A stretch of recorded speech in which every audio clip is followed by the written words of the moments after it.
Quero compartilhar com vocês uma palavra que o Senhor falou comigo agora pela manhã, que fica lá em Isaías no capítulo 9, que fala a respeito da esperança no Messias. Diz assim, 9:2: O povo que anda na escuridão verá grande luz. Para os que vivem na terra de trevas profundas, uma luz brilhará. Aí lá no versículo 6 diz assim: Pois um menino nos nasceu, um filho nos foi dado, o governo estará sobre os seus ombros, e ele será chamado de maravilhoso conselheiro, Deus poderoso, Pai eterno e príncipe da paz. Seu governo e sua paz jamais terão fim. Essa passagem aqui, ela fala a respeito da vinda de Jesus, né? A vinda do Messias. Nós éramos esse povo que andávamos em trevas, que já estávamos condenados à morte pelo pecado, pelos nossos muitos pecados, nós estávamos condenados ao inferno. Mas Deus, ele nos amou, né? João 3,16 diz que Deus amou tanto o mundo que ele enviou o seu Filho único, para que todo aquele que nele crê não pereça, não morra, mas tenha a vida eterna. A vida eterna é em Cristo, a vida eterna com Cristo. Então, eu sei que você crê nessa palavra, eu espero que você creia nessa palavra, né? Que Jesus ele veio para nos salvar, que nós éramos pecadores, nós somos pecadores, mas nós não tínhamos chance alguma de nos salvar, de nos livrar, né, da condenação eterna. Então Deus ele enviou Jesus Cristo na terra. Você crê nisso de todo o seu coração? Que o Filho de Deus pisou nessa terra, que ele veio para nos salvar, que ele morreu na cruz do Calvário, né? Mas que ao terceiro dia ele ressuscitou e ele nos justificou através da sua morte, através da cruz, do preço que ele pagou. Você crê nisso? Desculpa. Lendo aqui no capítulo 11, um pouquinho mais para frente, se você tiver tempo e puder ler todo o capítulo é bom, mas eu vou deixar só o 11 aqui, que diz assim, Isaías 11:11. Naquele dia, o Senhor estenderá a mão pela segunda vez para trazer de volta o remanescente do seu povo. O que está querendo dizer aqui? Que Jesus, ele morreu, ele ressuscitou e agora ele está lá do lado do Pai, né? Mas que existe uma promessa da sua vinda. Ele vai voltar, Jesus vai voltar para nos buscar, para buscar aqueles que permanecerem, aqueles que crerem no seu nome, aqueles que confessarem a Jesus como sendo Filho do Deus vivo, o único, suficiente Salvador das nossas almas, aquele que pagou preço alto de morte, de sangue para me salvar, para te salvar. Eu sei que você crê nessa palavra de Isaías. Jesus nasceu de uma virgem através do poder do Espírito Santo de Deus. E ele veio para nos tirar esse peso, essa condenação, essa morte eterna. Isso aconteceu.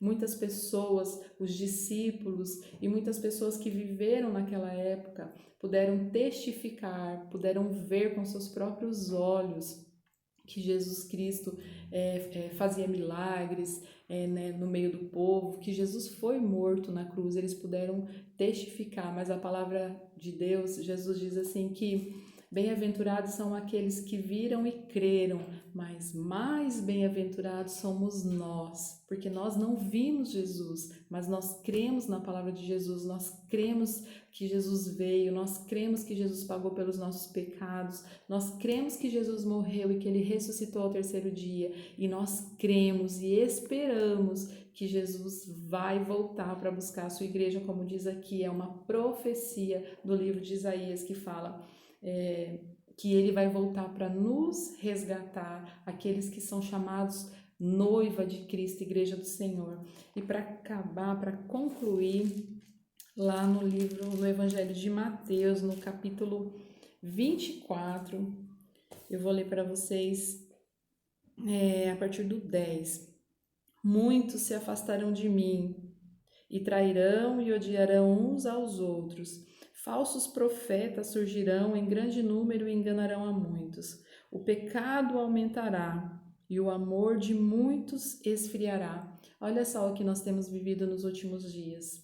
Hoje nós temos visto e vivido de uma forma que muitos não têm se importado mais, né, uns com os outros. A gente já não consegue mais se compadecer, né? Muitos seres humanos, muitos amigos, até mesmo dentro, às vezes dentro do nosso convívio, né, de irmãos, amigos, família, a gente vê que o amor tem se esfriado.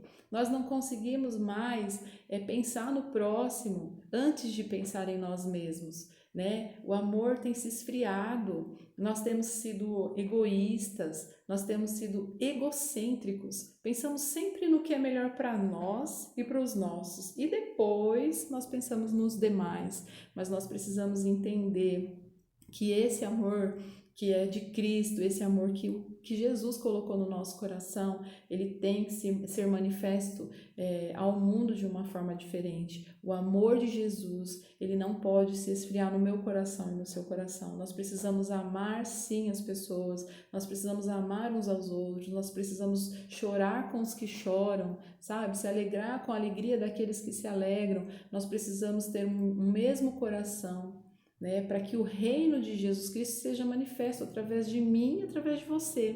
E aqui continuando, Jesus diz assim, ó, o pecado aumentará e o amor de muitos esfriará, mas, versículo 13, se mantiver firme, mas quem se mantiver firme até o fim, esse será salvo. As boas novas a respeito do reino serão anunciadas em todo o mundo, para que todas as nações as ouçam, e então virá o fim. Há quanto tempo nós temos ouvido as boas novas de salvação? Há quanto tempo nós temos ouvido que Jesus vai voltar? Há quanto tempo nós temos visto sinais, né, da volta de Jesus Cristo? Nós estamos vivendo dias muito difíceis e algo que eu quero te chamar a atenção é: desperta o teu coração, desperta para o que está acontecendo, desperta, abre os teus olhos espirituais e até os seus olhos naturais.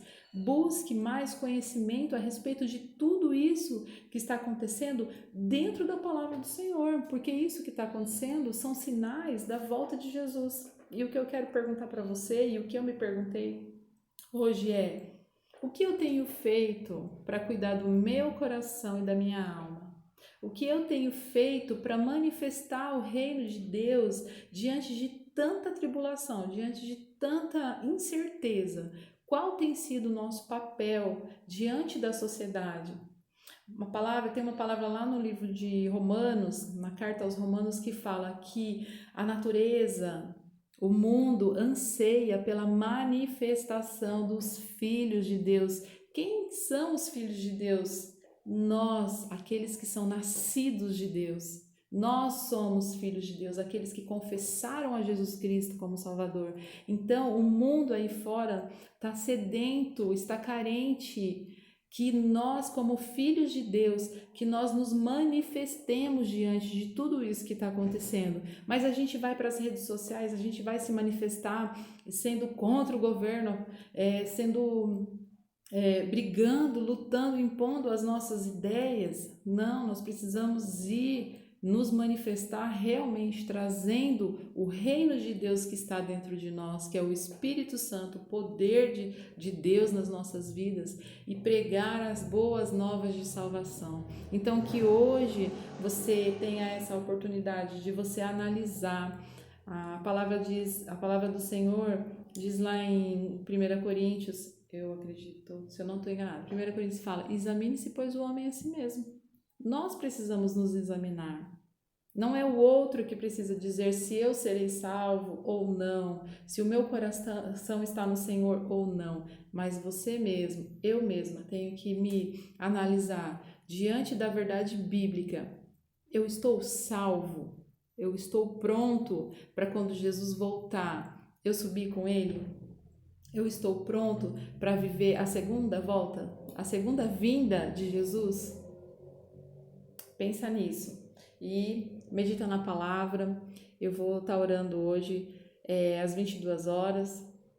Tem algumas pessoas que já estão orando junto com a gente e eu quero deixar aqui o meu convite para você também. esteja em oração, esteja na meditação da palavra. Creia que o Senhor está às portas, Jesus está voltando. E não dá tempo para eu ficar indeciso, se eu quero orar, se eu não quero orar, se eu vou jejuar, se eu não vou jejuar, se hoje eu quero ler a Bíblia, se eu não quero ler a Bíblia. Não tem mais tempo, nós não temos tempo a perder.